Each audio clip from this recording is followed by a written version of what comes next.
अच्छा, parental behaviour क्या होता है ऐसी तमाम सिचुएशन में? पहले तो ये कि ऐसी चीज़ों के बारे में हम इतने कंसर्न ही नहीं होते। मुझे ये याद है बचपन से कि मेरी मदर जो थी, क्योंकि शी इज़ अ डॉक्टर, तो वो बहुत सी जगहों पे सख्ती करती थी, यहाँ नहीं जा सकती, ये नहीं कर सकती, यहाँ नहीं तुम्हें होना। तो मैं जब रोना धोना डालती थी कि सबको परमिशन मिल जाती है, मुझे नहीं मिलती, तो वो कहा करती थी कि माओ को पता ही नहीं है कि दुनिया में क्या हो रहा है। अब तो फिर भी कोई टीवी पे कभी सुनते हैं कि जी ड्रामा चला है और वो इसको बारे में अवेयरनेस दे रहा है, या सोशल मीडिया पे लोग इस तरह की चीज़ें पढ़ते रहते हैं, जानते रहते हैं, लेकिन फिर भी हम कंसर्न नहीं होते इस चीज़ के बारे में कि जी हमारे बच्चे के साथ क्या रवैये रखे जा रहे हैं, घर के अफराद बाहर क्या कुछ कर रहे हैं। इसके अलावा हम ये देखते हैं कि जो पेरेंट्स होते हैं वो रिकग्नाइज नहीं कर सकते कि बच्चा कोई डिस्ट्रेस में है। एक मदर ने जब मेरे पास बैठी थी तो उनके 10-11 साल के बच्चे ने कहा कि मुझे सीवियर डिप्रेशन होता है, और मैं जब इंटरनेट पे जाता हूँ तो मैं ऐसी डॉक्यूमेंट्रीज चेक करता रहता हूँ जिससे मुझे पता चले कि अगर मुझे डिप्रेशन हो रहा है तो मैंने उसको अपने आप को उसमें से कैसे निकालना है। तो उनके पेरेंट ने कहा, फादर ने कहा और मदर ने भी कहा कि जी इतने से बच्चे को क्या पता डिप्रेशन का, ये बच्चों ने फैंसी नाम सुन लिए और वो नाम ऐसे बोलते रहते हैं।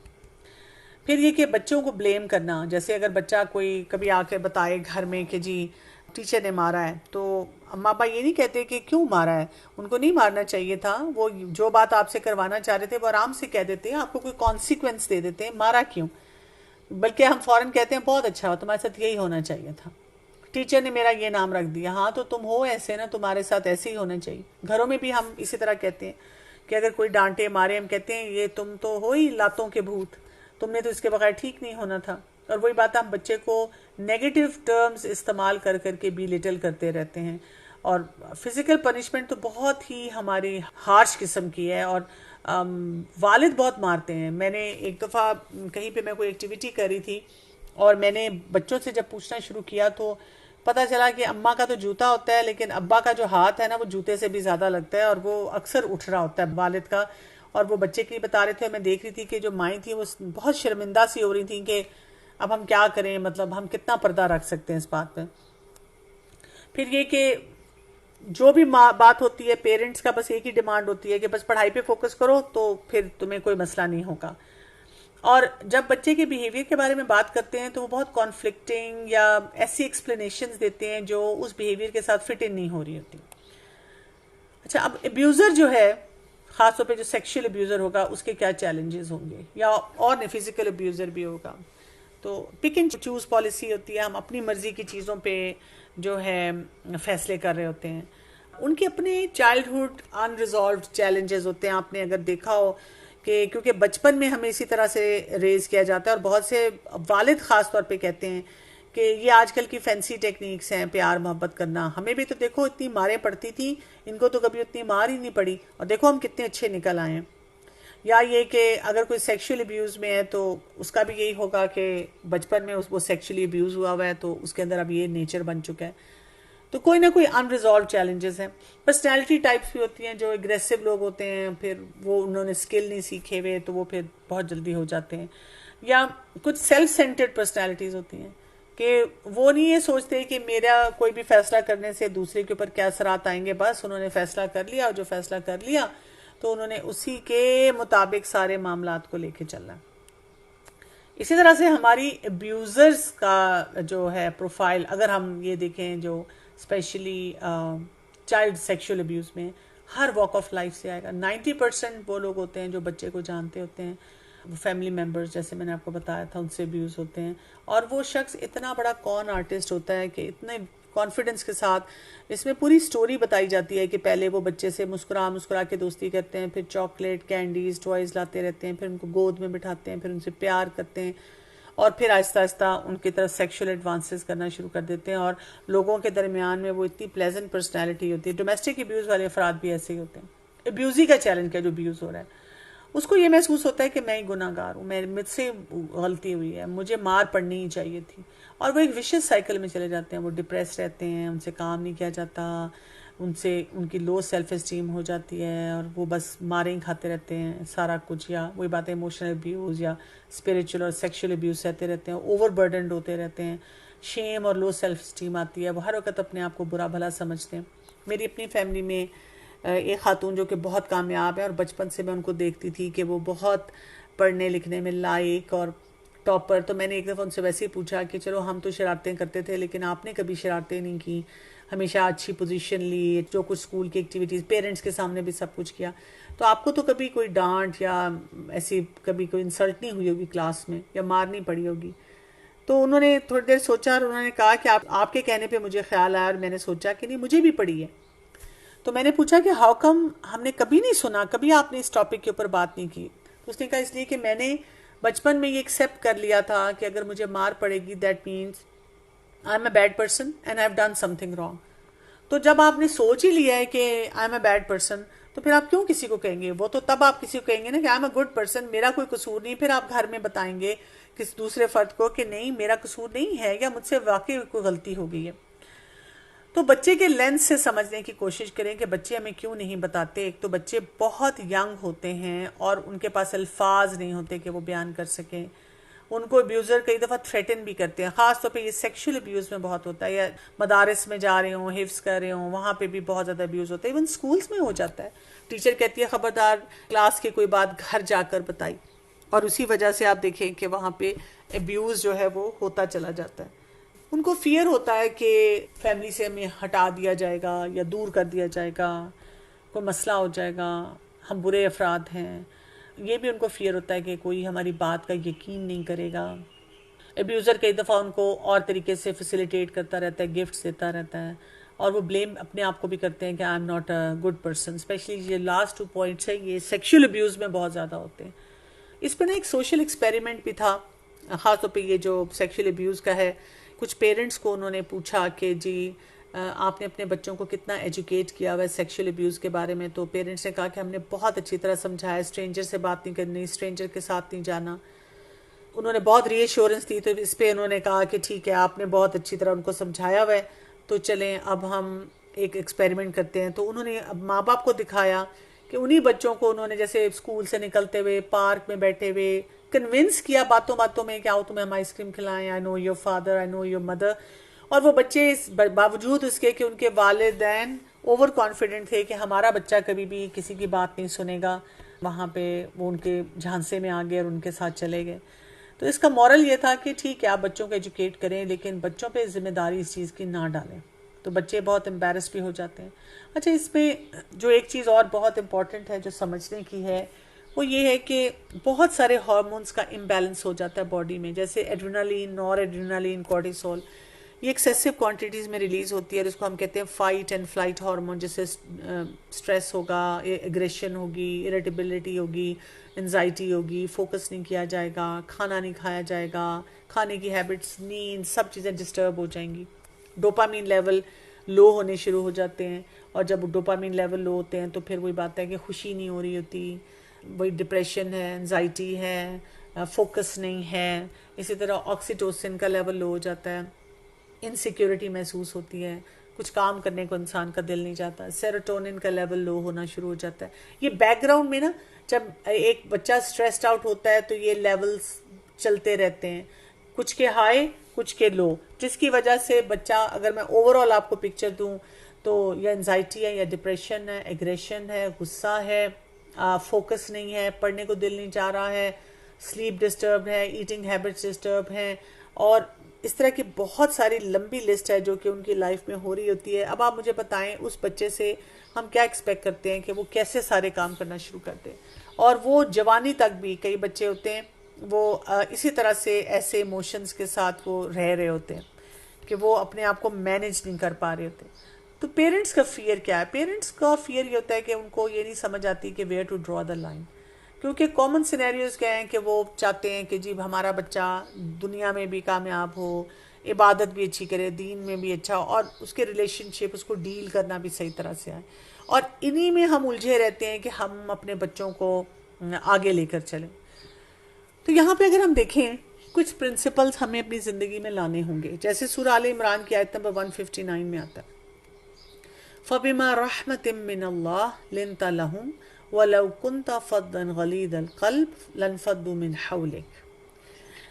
सो बाय द मर्सी ऑफ अल्लाह, ये अल्लाह ताला की रहमत है कि अगर आप लीनियंट, क्या आप उनके साथ लीनियंट हैं, लिन्ता लहुम, नरम दिल है, लेकिन अगर आप सख्त तंग दिल और सख्त तबीयत के होते तो ये आपके पास से छट जाते। लन फद्दू मिन हौलिक फ़ाफ़ु अन्हुम, तो उनको माफ़ करते रहे, अफ़्व दरगुजर से काम ले, वस्तग़फ़िर लहुम, और उनके लिए ये बख्शिश मांगे, फॉरगिवनेस मांगे, वशाविरहुम फ़िल अम्र, उनको मशवरों में शामिल करें, फ़इज़ा अज़म्त फ़तवक्कल अलल्लाह, तो जब आप कोई फ़ैसला करें अल्लाह पे भरोसा करें, इन्नल्लाह युहिब्बुल मुतवक्किलीन, बेशक अल्लाह ताला तवक्कल करने वालों को पसंद करता है। रसूलुल्लाह सल्लल्लाहु अलैहि वसल्लम को फरमाया जा रहा है ना, लेकिन ये वालिदैन के लिए भी बहुत ज़्यादा ज़रूरी है, साथसा के लिए भी ज़रूरी है, जो कि बच्चों के केयर टेकर्स हैं।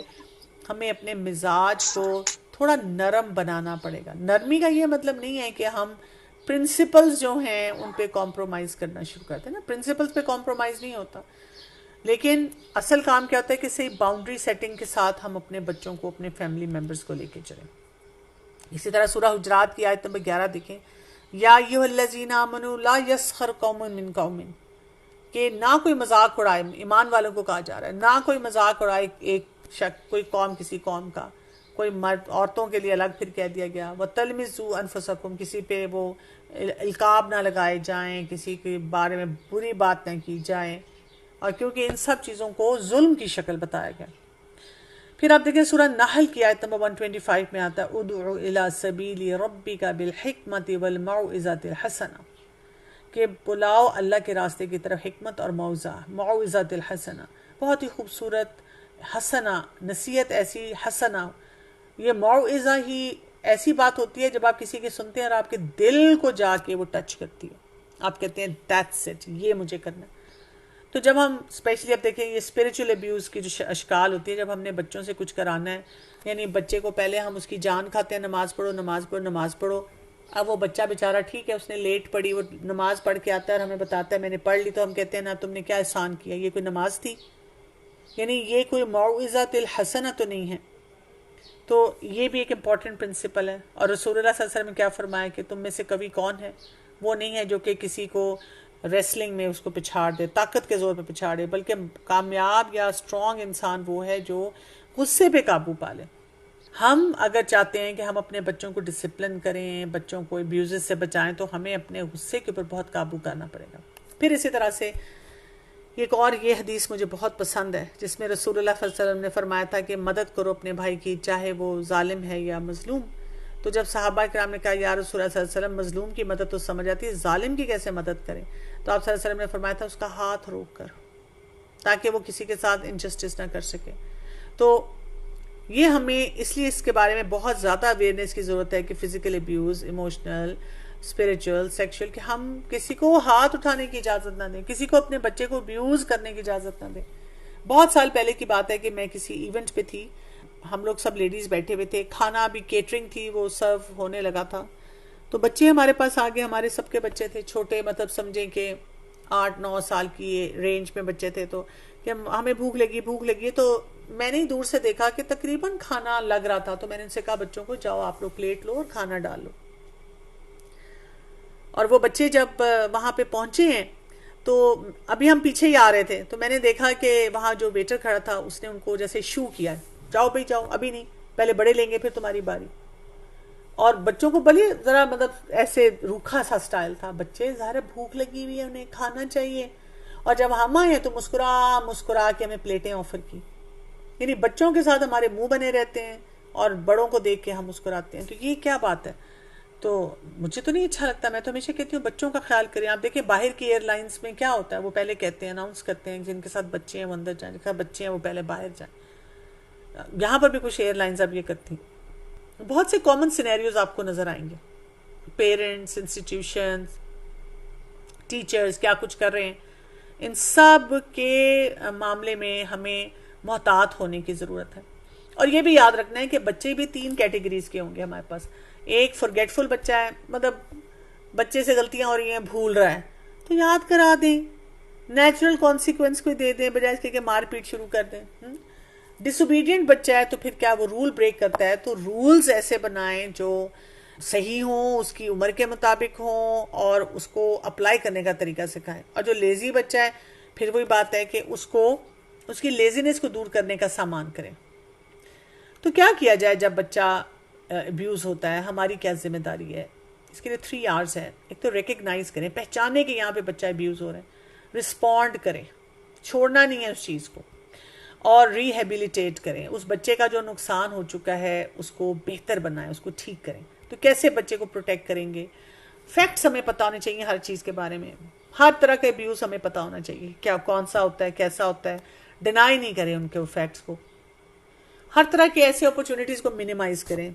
जब आपको अंदाज़ा हो जाए कि कोई भी ऐसा अब्यूज़ हो सकता है, हो रहा है, तो अब आपने वो अपॉर्चुनिटीज़ नहीं छोड़ने। इसी तरह से डिसिप्लिन हमें करना आना चाहिए, और बैलेंस हमें पता होना चाहिए कि कैसे ज़िंदगी में लाएं। अलर्ट रहें हर मामले में, कहाँ कहाँ पे हमें ये सोच के रखना है। बच्चे के लिए हमारे पास प्लान होना चाहिए कि बच्चे के अगर कोई चैलेंज है तो हमने उसे कैसे डील करना है। और पेरेंटल स्किल्स को, लर्निंग को हर वक्त बढ़ाते रहें। जितना बढ़ाएंगे आप देखेंगे आपका बच्चा उतना ज़्यादा अच्छी तरह प्रोटेक्ट होगा। अब्यूज़ अगर हो गया है तो उसको एक्नॉलेज कर लें कि हो गया अब्यूज़, बजाय इसके कि डिनाइल में रहें। और वहाँ पर भी हम देखेंगे रोना पिटना हम डाल दें, नहीं, हम कहें ठीक है हो गई ये बात, सो अब क्या करना है, हील कैसे करना है वो तरीके सीखें। री एक्सपीरियंस नहीं करना चाहिए, उस शख्स को ट्रस्ट नहीं करें। जैसे एक मदर को मैं जानती हूँ, उनकी बेटी अपने वालिद के हाथों सेक्सुअली अब्यूज़ हो रही थी, बल्कि उनकी शायद 2 बेटियां हैं इस तरह, तो वो दोनों बेटियां अब्यूज़ हुई हुई, और माँ ने दोनों को देखा, दोनों को अलग अलग चुप कराया। जब वो जवान हो गई, उनके इतने ज़्यादा मेंटल हेल्थ के चैलेंजेस हैं, वालदा हैं कि मानने के लिए तैयार नहीं, और वो बच्चियों को इमोशनली ब्लैकमेल करती हैं कि अगर तुम लोग बाप से कता ताल्लुक़ करोगे, बाप को नहीं मिलोगे। वो कहती हैं हम बाप को नहीं मिलना चाहते, हम एक रिस्पेक्टेबल डिस्टेंस रखना चाहते हैं, क्योंकि वो अभी भी कोई ना कोई ऐसी हरकत कर जाते हैं जो दुरुस्त नहीं है। क्योंकि स्कॉलर्स कहते हैं कि आप बचाएंगे, आप ये नहीं उस वक्त कहेंगे ये ज़िल कुर्बा हैं, ये महरम रिश्तेदार हैं, इनसे हम अपना ताल्लुक़ नहीं तोड़ सकते, आपको उनको बचा के रखना है। So don't undermine the abuse, बिल्कुल अंडरमाइन नहीं करें। आप कहें कि ये एक नुकसान हुआ है और इसको हमने ठीक करना है। It is painful to talk about it, लेकिन अगर ज़रूरत पड़ती है तो उसके बारे में बात करें।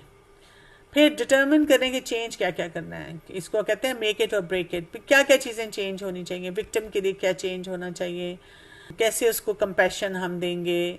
अगर कोई किसी को ब्लैकमेल कर रहा है, स्पेशली ये जो सेक्सुअल अब्यूज़ में ब्लैकमेल होता है, तो ब्लैकमेल में से निकलना हम कैसे सिखाएंगे, किस तरह से उसको बेहतर बनाएंगे। पावरफुल कंपैशन देनी है, अपने आप को भी, अपनी सेल्फ केयर करनी है, बच्चों को सेल्फ केयर सिखानी है, बच्चों को बताना है कि वी स्टैंड बाय यू, और गिल्ट को रिप्लेस करना है कि इट्स नॉट योर फॉल्ट, और उनको लिमिटेशन भी बतानी है, तरीके भी सिखाने हैं कि कैसे अपने आप को इन सारे मसले मसाइल से निकाल सकते हैं। रोल मॉडलिंग बहुत अच्छी होनी चाहिए कि हम हर वक्त सीख रहे हों, हम कुछ ना कुछ कर रहे हों, न्यू एटीट्यूड। हम रिस्पेक्ट करें अगर कोई हमें बताता है कि मेरे साथ ये हुआ है, और हम इस तरह ना सोचें कि अच्छा इसके साथ ये हुआ और ये पता नहीं कैसा इंसान है। उसको इंटरनल स्ट्रेंथ देने की ज़रूरत है, और ये सब प्रॉपर फिर आपको कोचिंग करवा के वहाँ पे ये सारा कुछ करना है। तो हमारी रिस्पॉन्सिबिलिटी क्या है, इस हदीस को याद रखें, कुल्लुकुम राइन व कुल्लुकुम मसूलन अन रइया। तो में से हर शख्स राई है और तुमसे तुम्हारी जिम्मेदारियों के बारे में पूछा जाएगा। तो हम अब घर में वालिद नहीं हैं तो वालदा, और इसी तरह से जो भी अफराद होते हैं उसका जो रिस्पॉन्सिबल रोल में होते हैं, उन सब की जिम्मेदारी है कि जब ऐसे कोई मसले मसाइल आते हैं तो उसमें अपने रोल को सही प्ले करें। लेकिन रोल तब सही प्ले होता है जब हम इसको रिकग्नाइज करें। इसीलिए आज मेरा ज़्यादा फोकस इस बात पे था कि आप लोग इसको पहचानें कि यहाँ पे क्या कुछ अगर हो रहा है तो उसको मैंने कैसे देखना है, और उसके लिए दुआ बहुत करें। अल्लाहुम्मा अल्हिमनी रुश्दी वाइज़नी मिन शर्रि नफ्सी, कि अल्लाह ताला हमारी रहनुमाई फरमाए और हमें हमारे नफ्स के शर से बचाए। मारपीट भी करना, या किसी का कोई वही बात है एब्यूसिव नेचर है, या ये कि हम इसको रिकग्नाइज ही नहीं कर रहे, तो इन सब चीज़ों से हम अपने आप को कैसे बचा सकते हैं। हाँ जी, मैंने ये पूछना था कि अमूमन ये होता है कि जो अपने रूटीन लाइफ में कि मदर जो होती हैं उनका जो है ना सब्र जो होता है वो जरा जल्दी खत्म हो जाता है, और खासतौर पे इर्द गिर्द के हालात होते हैं, कोई ससुराल वाले के मामला आता है शोहरों के साथ, वैसे ही जो रूटीन में भी। तो इस सब्र को हम कैसे बढ़ा सकते हैं, इसको कैसे कंट्रोल कर सकते हैं कि हम बच्चों से चिढ़ना, उन पे गुस्सा करना, और सारी जो गुस्सा और चिढ़ उन पे ही उतर रही होती है, तो हम अपनी मतलब जात के लिए क्या कर सकते हैं कि हम उस गुस्से को कंट्रोल कर सकें और ना आए हमें गुस्सा, या हम उसको कंट्रोल कर लें। बहुत आपका अहम सवाल है। बात ये कि गुस्सा तो आएगा ना, जब आप बच्चा आपकी बात नहीं सुन रहा या जो आप चाह रहे हैं वो करवाना, तो गुस्सा भी आएगा, कभी कभी लगेगा सब्र नहीं किया जा रहा, कभी कभी बहुत फ्रस्ट्रेशन भी होगी। ये तो नॉर्मल एक इमोशंस हैं जो कि आएंगे, आप जितने मर्जी स्किलफुल हो आपको ये फीलिंग आएगी। सिर्फ उसमें जो एक इम्पॉर्टेंट बात करने की है वो ये है कि जब आपको गुस्सा आएगा या आपका कोई मनफी जज्बा जो है वो सामने आ रहा है, तो उस वक्त आपने सिर्फ फौरन इम्पल्सिवली उस पर एक्ट नहीं करना। अपने आप को बस ये बताना है कि मैंने थोड़ी देर के लिए बैठ जाना है, दुआएं पढ़नी है, पानी पीना है, सदका देना है, और फिर सोचना है कि इस मामले को किस फॉर्मूले के मुताबिक हल करना है। इसका हल क्या है? क्या आप मार पीट करना, चीखना चिल्लाना, या बच्चों को कोई बातें सुना देना, थ्रेट दे देना, क्या इससे ये मसला हल हो जाएगा? तो फिर आपके अंदर से ये आवाज़ आती है कि नहीं, इससे ये मसला नहीं हल होगा। तो फिर आप उसका सही सोल्यूशन ढूंढते हैं, और आजकल गूगल है, इतने एक्सपर्ट्स की टॉक्स हैं, बुक्स हैं, फिर आप उनको पढ़ के तो उसके मुताबिक फ़ैसला करते हैं। और आप बच्चे के टेम्परामेंट को भी समझने की कोशिश करें कि हर बच्चा डिफरेंट होता है ना, मुकाबले भी करते रहते हैं, उससे भी तबाही होती है। फिर एक और बहुत बड़ा फैक्टर ये कि हस्बैंड वाइफ के दरमियान हार्मनी होना बहुत ज़रूरी है, क्योंकि अक्सर औकात ये हार्मनी मौजूद नहीं होती, वो भी डिवाइडेड है। और फिर वही बात है कि हमने हर चीज़ को अपनी नर्व्स पे सवार किया हुआ है। अगर हमें ये समझ आ जाए कि ये जो दुनिया है ना, ये इम्तिहान की जगह है, और यहाँ पर 100% इम्तिहान होना है, हर शख्स का होना है, जो जितना क्वालिफाइड है उसका इम्तिहान उतना बड़ा होता है। तो ये जो हमें अक्सर औकात एक फीलिंग आती है कि कब सुकून मिलेगा, मैं बहुत थक गई हूँ, कब मैं आराम से बैठूंगी, जो मेरा दिल चाहेगा मैं वो करूँगी, तो सुकून सिर्फ जन्नत में अल्लाह ताला ने रखा है ना। जो लोग जन्नत में जाएंगे, ये तो काम करने की जगह है। तो ये सारी चीज़ें जिनको हम समझें, और अगर हम डेली अपने आप को इक्विप करने की तरफ बढ़ते रहें और सोचें कि आज का ये चैलेंज है, कल का ये चैलेंज है, तो वो फिर क्या होता है कि चैलेंजेस को आपको सॉल्व करना आ जाता है ना। हम बस वो जिसे कहते हैं ना, एक इमोशनल लेवल पे चीज़ों को देखते हैं, जिससे कि फिर मसाइल हमारे हल नहीं होते।